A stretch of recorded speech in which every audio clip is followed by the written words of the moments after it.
eventually you get absorbed in, and you are Sonic.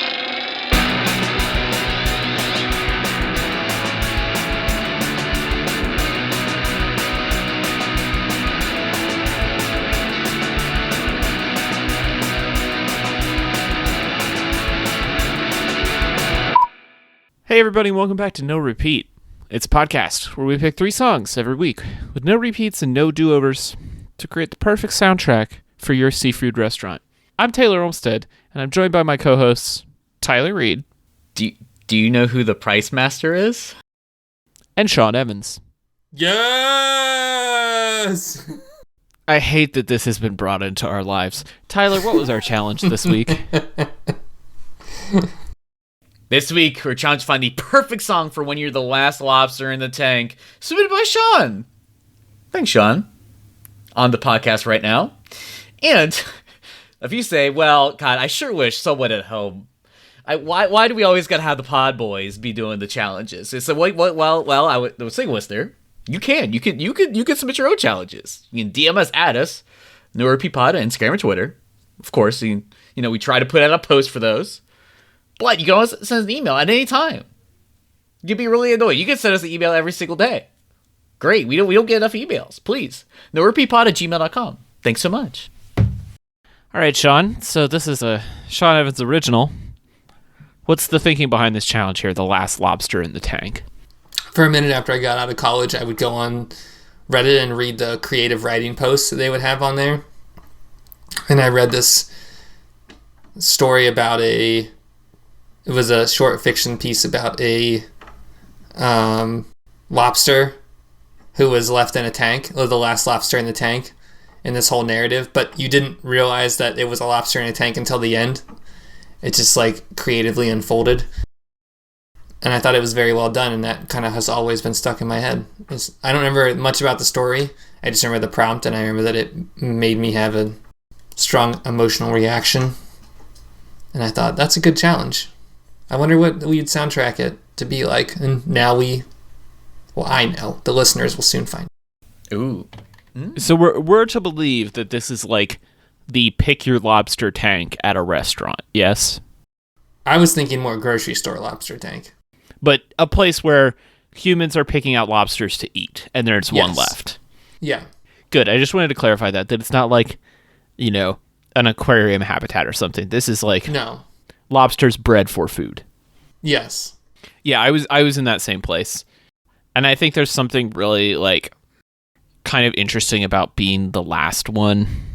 It's like the I don't know, it's kind of like that old adage about boiling a frog, you just increase the temperature of the water very slowly. But it's at what point do the lobsters start going away and the last lobster realizes, oh, all the lobsters are going away. Surely it's not when the second to last lobster is pulled out that you would notice. How many would it take? I feel like it depends on how many you start with, but I think once you get down to 4, probably starts to feel a little sparse. But in some ways, isn't that kind of nice? That's about the midway point. You're like, oh, I get some more room to kind of walk around a little bit. Yeah, exactly. And then the horror begins. It's almost got a slasher movie quality to it. And then they were picked off one by one. Yeah, it's the part where the people who really deserve it get offed first, and then the people you really care about are the one you're like, oh man, yeah, they're gonna be the final girl. Who would have thought? So, how did we go about picking songs for this? This is kind of a unique situation to anthropomorphize a lobster and be inside of its head and think about its thought process. Yeah, huh? How'd you guys do that?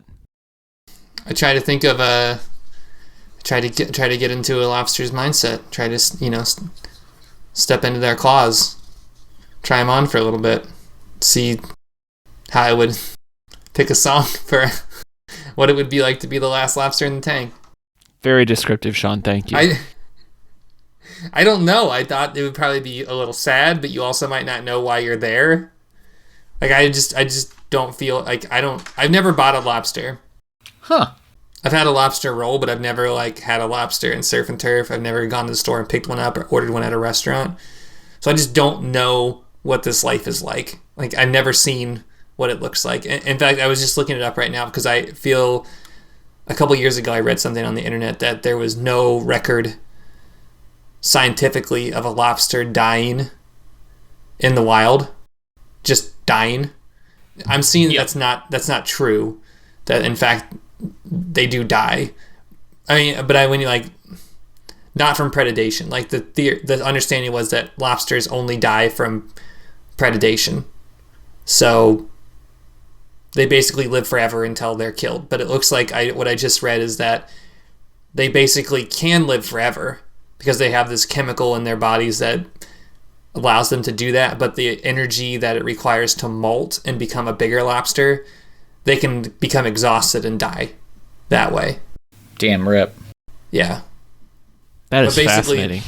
That DNA, that chemical in them actually allows them to live like forever, technically, in terms of their DNA sequence or something. Some big science thing that I don't quite understand because that's not who I am. But Tyler, have you ever eaten a lobster, picked out a lobster? What is your approach to this? Surely at some point I've consumed a lobster, and at some point someone that I've eaten a meal with has purchased a lobster and I've eaten it. But I don't think I've ever been the person to like get the lobster out of the tank. You know, I don't know. I don't know. It's kind of a weird kind of vibe. I feel like, well, I mean, I don't think it's like when you just buy the parts of a lobster or parts of an animal, you're like, well, you know, I'm not seeing it die, you know, or whatever. You know, it's like I'm not doing anything to it. But it's like buying like a live one. That's like a whole other level of commitment. It's like, all right, I'm gonna boil it alive or whatever, right? I feel like that's such a much more primal experience. So I don't think anyone I know has ever bought one, which is also to say that I don't know if I've seen. I don't remember the last time I really looked at a live lobster tank, if that even exists. Is that like a? Does that? Oh, for sure, like Red Lobster or like Jungle Gyms or someplace like that. Like you've seen one recently. Yeah, I mean, but like a Kroger. No, not at like a standard grocery store. You got to go somewhere a little more upscale for that. yeah, I feel like you gotta go. But that used to be like a thing. I remember that was distinctly like a quality of the grocery store that I enjoyed. I was like, well, we gotta look at what the lobster tank. But it probably, as it turns out, it's probably extremely inhumane. You know, so probably not great. But so there was a few different things that were going through my mind when I was kind of thinking about this challenge.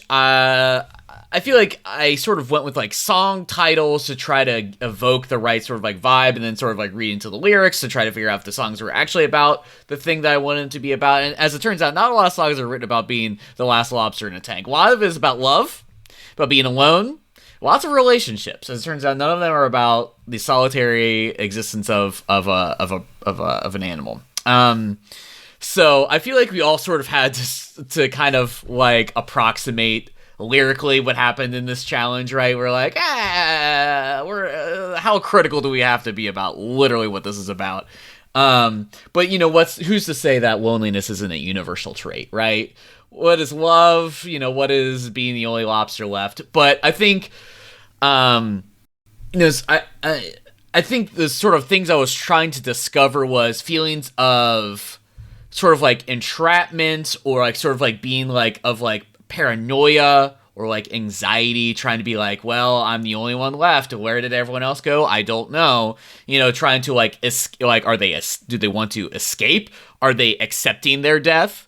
You know, like, is this sort of like a very like Buddhist like reincarnation thing where they're like, I'm willing to accept, you know, like my death is the cycle of life, blah, blah, blah. You know, like there was like a few different things I was trying to find like some kind of meaning in and in a song selection. But it was, as it turns out, a little more difficult than I imagined. This was actually very difficult to sort of find something that felt that where people talked about this in the abstract. Because as it turns out, people need perspective and like experiences in order to write a song. They can't just sort of be like, a poem could be about can be like a sort of abstract like thought experiment, but I feel like a song is like, well, I'm feeling alone. Why am I feeling alone? Let me explain to you why.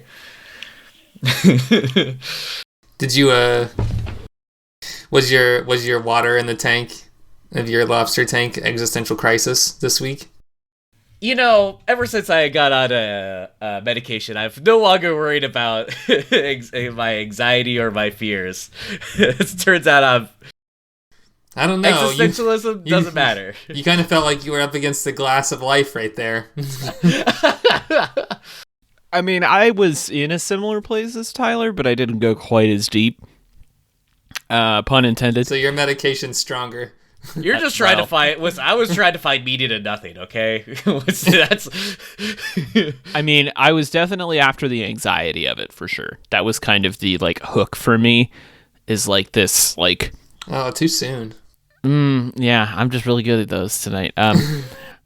But I imagine kind of the like slow disappearance of everyone around you is like unnerving and kind of like it makes you suddenly realize the like confines of the space that you're in if you are intelligent enough to have that kind of like object permanence or whatever. And so that's kind of what I was after, was like the slow dawning realization that something is not right and it's gonna like eat away at you and you can't figure out what it is. Because I think there's part of it that's like the powerlessness too, that like the lobster cannot control when they are chosen. So in some way, at least, you know, if you are chosen as the lobster, you're like, hey, I'm like kind of sexy. That's what I was thinking. Do you think they have like a complex? They look around and they're like, relative to the other lobsters, like, oh man, I must have like bad claws, or maybe you're not the right. Sort of like the aliens from Toy Story.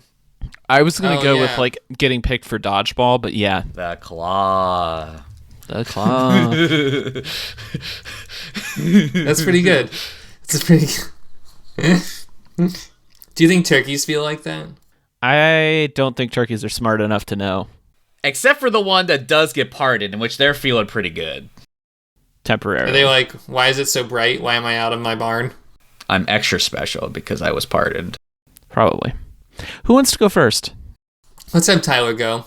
Okay. His right, song Tyler. deviates from ours pretty wildly. Go right on ahead, bud. What'd you bring us? This week I chose Someone in the Room by Death's Dynamic Shroud.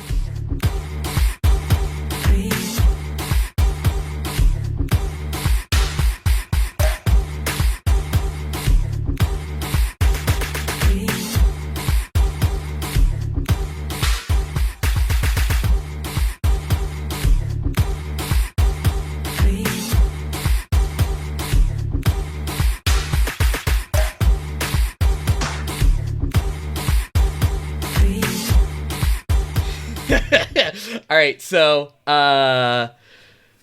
Death's Dynamic Shroud is a vaporwave artist that sort of got put on my radar, probably like a lot of people, and Fantano covered them in the last couple years. And it feels sort of like the evolution sort of the genre, where it heavily uses sampling and references like other music, but I feel like what they do really well is that they just make really wild compositions, sort of like, it feels almost like it would fit in a playlist that also has like hyperpop music in it, but it's like still like kind of weird and kind of artsy, and I feel like it kind of makes it feel just have a little bit more teeth to it, a little bit more on to chew on.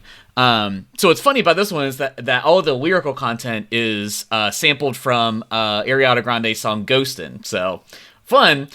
So most of the lyrics don't specifically matter. But so sort of what made me end up kind of choosing this song was that when I looked at the Genius annotation for it, Keith Rankin, who's I believe the primary artist for Death's Dynamic Shroud, they took experience from their sleep paralysis and dreaded feeling that there was a certain someone in the room would appear as they were like sleeping. And so they often felt paralyzed in their bed, witnessing night terrors in which feet of a creature or human would scurry across the floor of their room. And so, I don't know, I feel like if you think about that and then like start to like imagine all sorts of the sounds that are kind of going on in this song, you just sort of get like a really, you still do start to feel a little claustrophobic. You still feel a little bit of like that terror, right?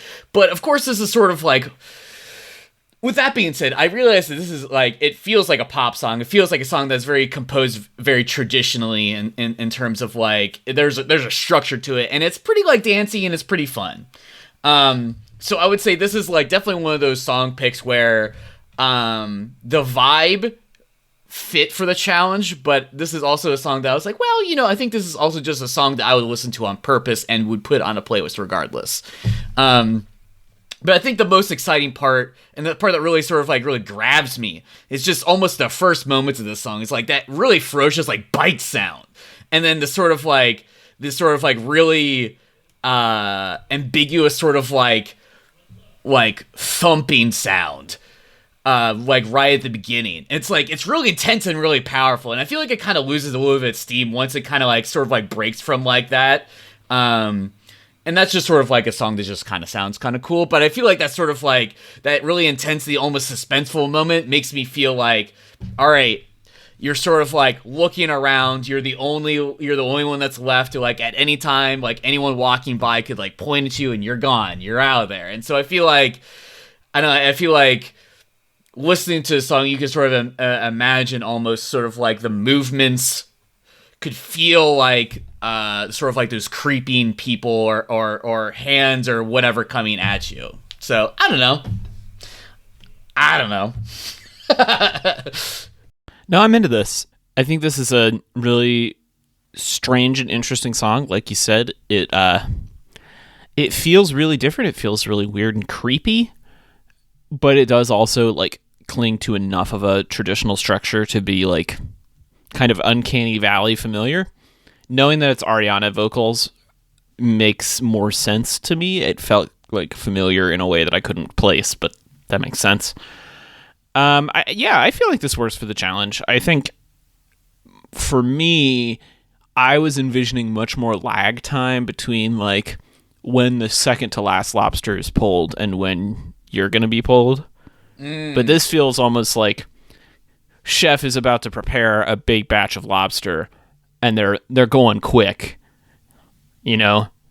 You're watching your comrades in claws get pulled away. But yeah, I dig this. This is real creepy. I'm into it.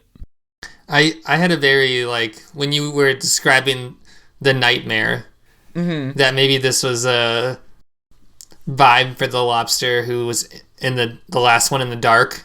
Like knowing that tomorrow will be the day if somebody wants it, that there's only like one choice. Like, this is it. Like, the lobster is aware that this is the end. And that there's basically like nowhere to run and nowhere to hide in this tank. And this is their fever dream soundtrack. Yeah, I buy that. You did it. Yeah. Good. I like that you squeezed in some Ariana Grande fanboy stuff in here too. Yeah, we back at it, boys. Yeah. It's been a minute. It's old heads will know. fun time though. All right, well, Sean, do you want to go next? Yeah, sure. What you got? This week I chose Don't Rescue Me by Devo. Don't rescue me. I don't want to be. Let you and me be out of control. Just because I can't sleep at night. Just because I hear your voice. Just because I see your face. Just because I want you. So I believe this was off of Devo's first record. I don't know. Spotify told me it was the first one. At least on Spotify. No, 6th. This is the 6th? Oh, Yes. sweet. Okay, good. This is off their 6th record. I was like, it feels very developed. So this is surprising it was the first one, but you never know. I don't know. Well, first I wanted to get a song that I knew there was no way I was going to repeat. I felt like Good. Devo and Lobsters have a lot in common. They're just like peculiar freaks of nature. And I feel like when I think about ancient creatures that are like alligators and lobsters and jellyfish and fish and birds and things that are like super old. Because okay, so let me just set the stage for this one. A theater near us is closed today. Like the pandemic killed them, and it was like an independently run theater. So Friday we went and watched Jurassic Park, OG Jurassic Park on the big screen, which was awesome. And I was like, wow, this is kind of interesting. But like when I think about old creatures, there's something about new wave music that soundtracks them for me. It feels very robotic, very mechanical, very like arms moving in a robot form. And yeah, I don't know. That's just the way that I have it in my mind. And Devo really played into that. Like, you know, all have the same uniform with a little red hat, and it's very spoken kind of thing.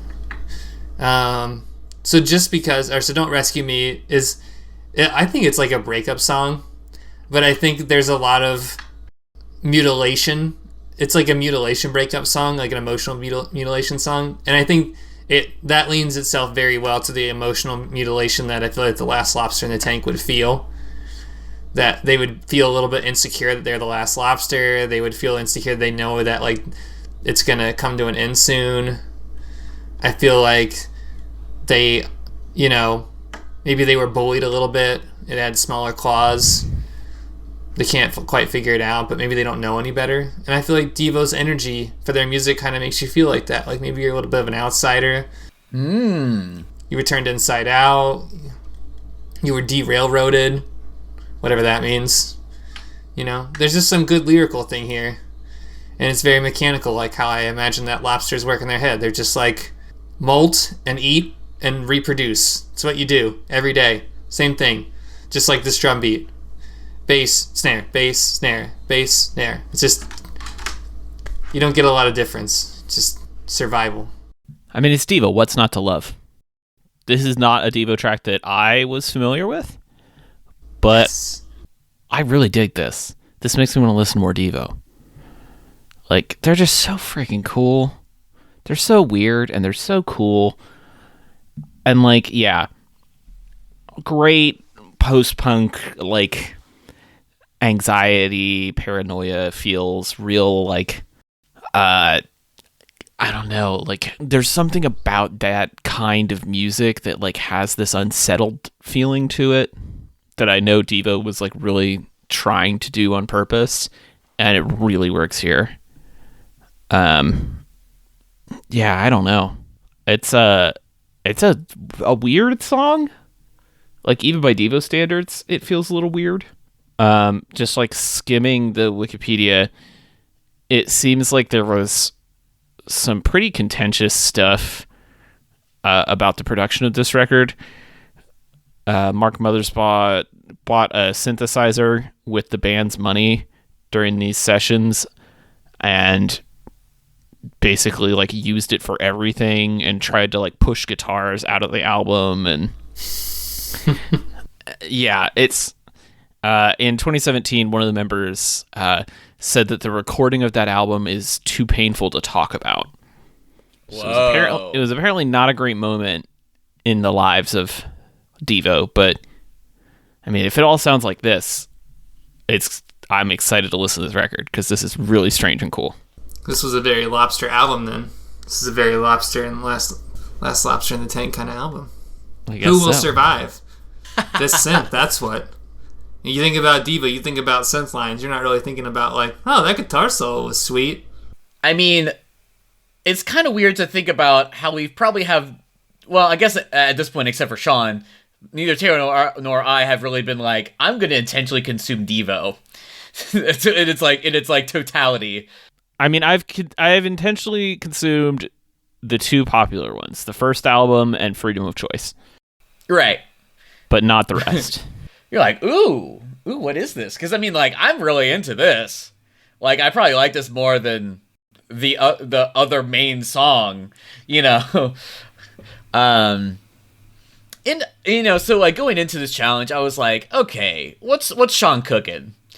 Like, what's he got going on here? And, I mean, like, I feel like lyrically, it feels like if you try to like read it generously, you're like, this lobster is like has accepted their fate and they're ready, just like they're like, I have a divine purpose and it's to be consumed.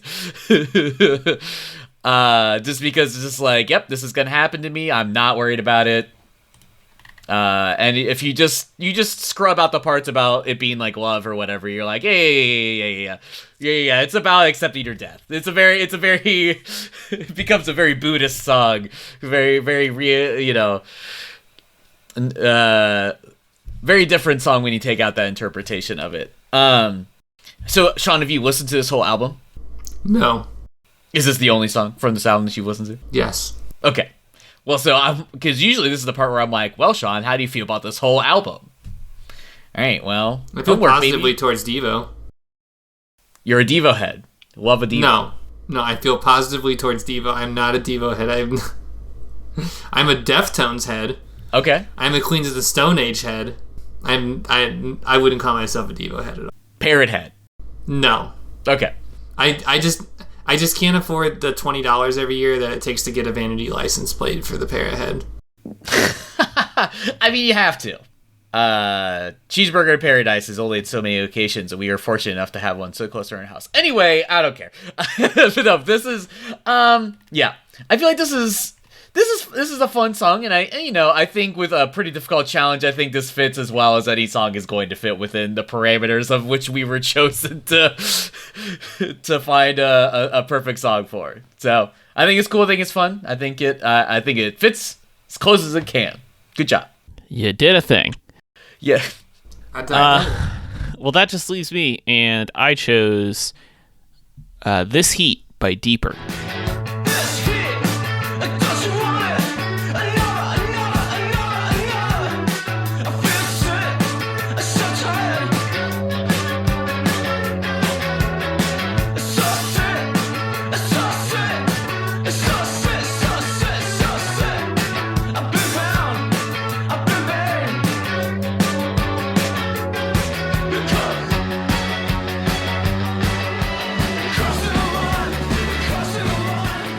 Deeper is a post-punk band.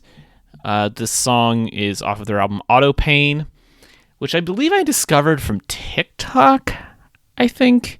Somebody somewhere put this on an album of the year list when it came out in 2020 or 2021 or whatever. And I just really like it.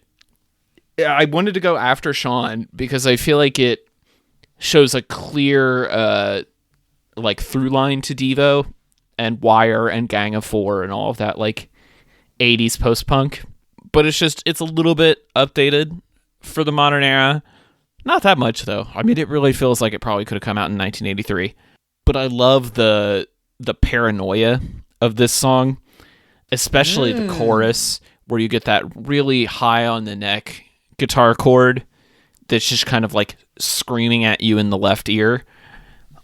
It's got that like borderline noise effect that I like in my post-punk. Like I want it to be kind of hard to listen to. And I feel like that is the fear of like being the last lobster in the tank. It's like the sudden realization that, oh no, I'm the only one left. Like that's what this song feels like to me. And the vaguely accented screaming vocals about just kind of like vague stuff, heat and crossing a line and like I could probably take apart these lyrics to figure out what they're about, but I kind of like them just being like this tone poem. I like that description. I don't feel like I want to invent a genre of music called tone poem. You just like how the words sound together. I like a lot of what he said. That's a I like the way they sound together. It feels larger than what it is. Yeah, it feels huge. Like, what do? I make tone poems. Like, what the is that? Like, well, it's got a bunch of guitars, it's got some drums, it's a little bit heavy, but it's got a lot of emotion, right? It got some synth in there, it draws from a lot of different influences. It's everything you want to talk about on a first date. It's not too specific, but also not cool. And as a post-cool individual, I find myself constantly seeking. Don't shake your head at me, Tyler. You little... You had him until post cool, and then you really just went over the edge. You crossed the line. I love it. That's where Tyler's like, too far. Post cool? You just made that up. Post cool makes me feel uncool. I love this song. I think it's really good. I thought we were gonna do this, like, we all did a very interesting job of picking post songs. Yeah. I feel like there was a comment in Tyler's. The second comment was, "This is a song for 3022," or "This is what music in 3022 will sound like," which is another philosophical question that we're not going to get into answering on this show tonight. But we should add that as a challenge. Music in 3022. Okay. But I did, Alex. I like the minimalness of the song. I like the screechy guitars. I like the driving bass lines. It feels like if Devo and the Killers did an album, had like a album baby. Yeah. It'd be kind of cool. Or like it kind of has some Cure vibes to it a little bit. Like there's a lot happening here that is sonically very pleasing for me. I think that I like that the song is called This Heat too. I feel like that plays very well to the Lobster theme. Right. I don't know if you said it explicitly or if you meant it to be explicitly like that, but it's pretty good. I'll take credit for it, sure. Yeah.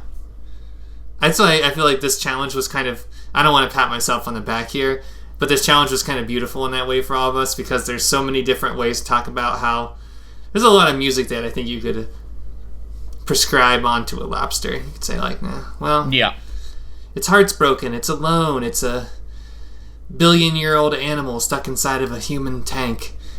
I look at it in the glass and I see my own reflection on top of a lobster and I think to myself, am I alone in this world? You know? Maybe you don't feel like that. Maybe you're like, I just want somebody to smother me in butter, put me in their mouth. They're also reasonably intelligent. I had to Google that real quick. Reasonably intelligent?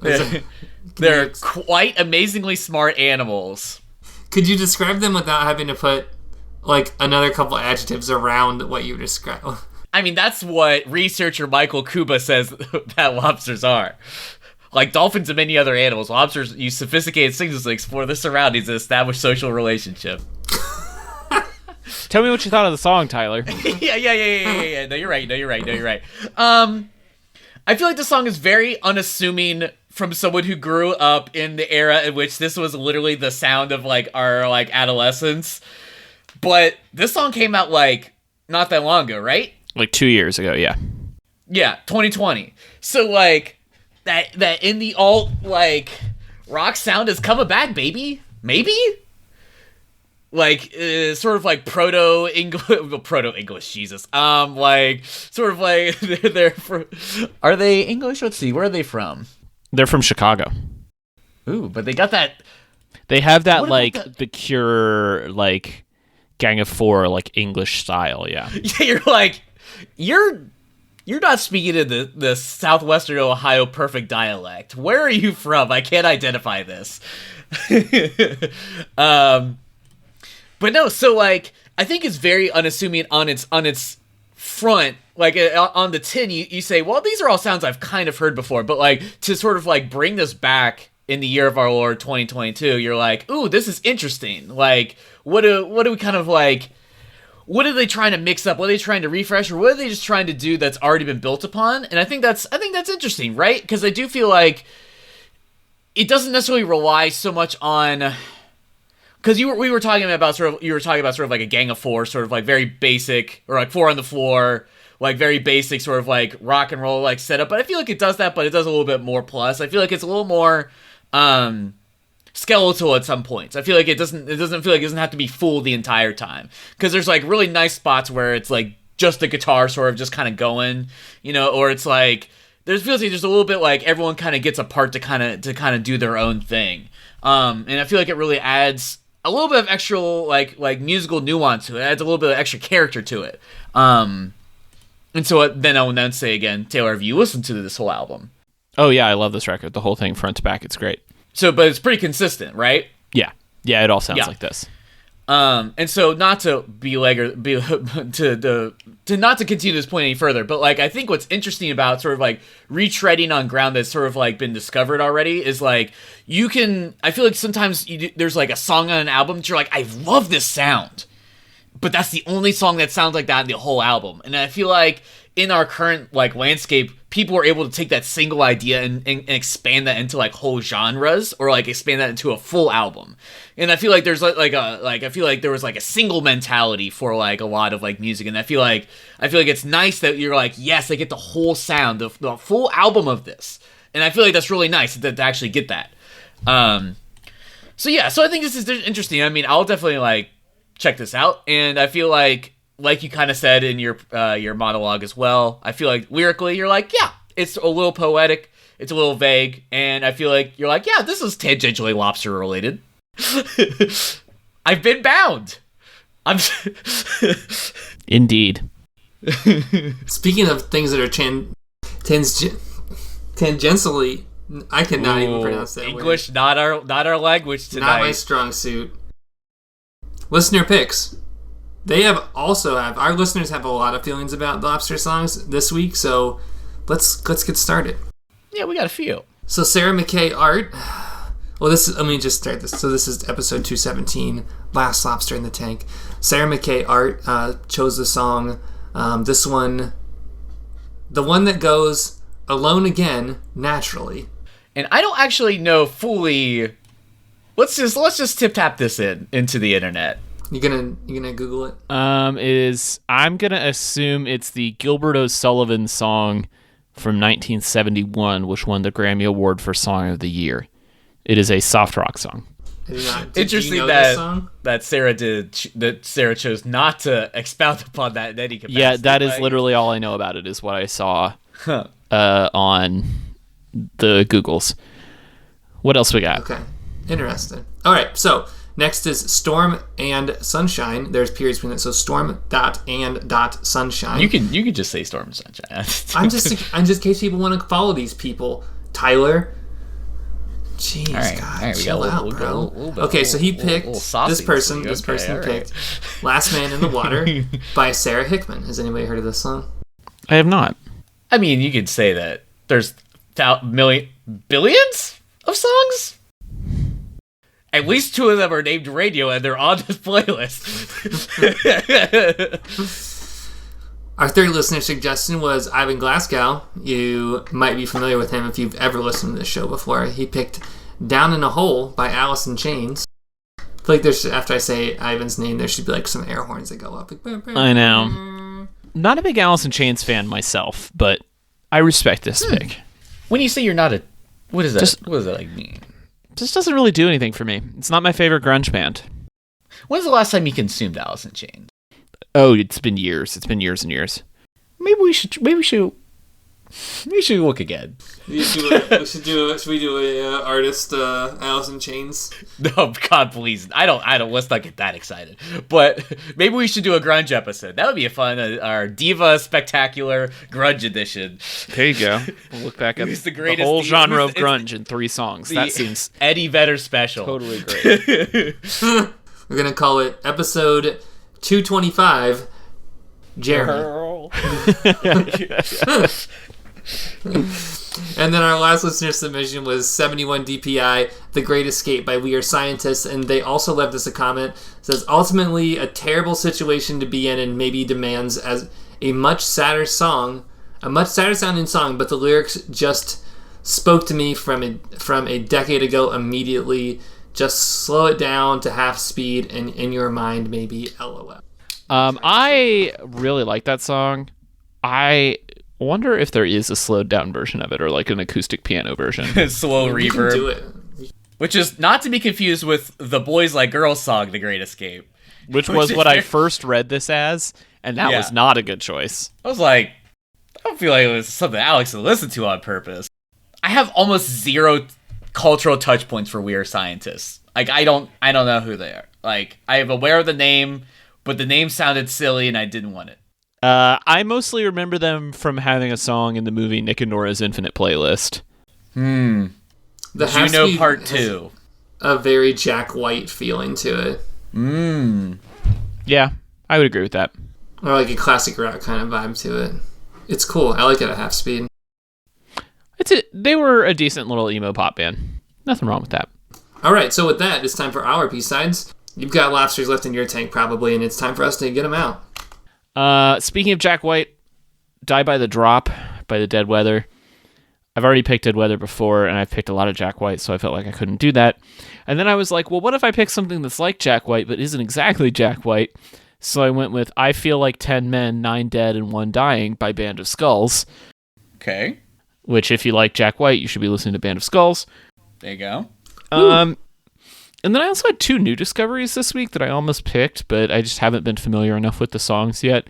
Heavy Water by Truth Cult and Crossing Guard by Model Actriz, I think is how you say this name. It's Model / ACTRIZ. That song's creepy as hell. I will probably use it for a future challenge. Yeah, I think that's a new thing that I've really tried to do this year is like, what if I choose songs that I have at least somewhat more familiarity with? Like, we have to really prepare, expand our horizons ever more often on the show. But, so that being said, as it's also the new year and there's no new songs out yet, no one's released anything in January. Don't at me. But so I said, Run by Joji, which is a crazy wild song. And then it's the new year, Learning to Relax by Dan Deacon. Cause, nothing makes me feel anxious and uncomfortable like Dan Deacon. And then Haunted House by Sir Baby Girl. That's it. I don't really have any B-sides this week. I had a Devo mood and I needed to find that Devo song, and I found it, so. Well done. Don't want to say shoot with hip. I want to say scientific wild ass guess. Well, Tyler, if people want to invite you to a low country boil, where can they find you? Hey everybody, you can find my design and illustration work at rudepets.club, and as always, you can find me at social as Rudepets Club on Instagram and Twitter. Sean, if someone feels so moved to invite you to a surf and or turf dinner, where could they do that? Ooh, you can find me on Instagram at TellySean. Hey Taylor, if somebody thinks that you're the main event, where can they find you at? You can find me on Instagram at TC Olmstead. All of these songs will be on the official No Repeat podcast playlist, and we'll be back next week with another episode of No Repeat.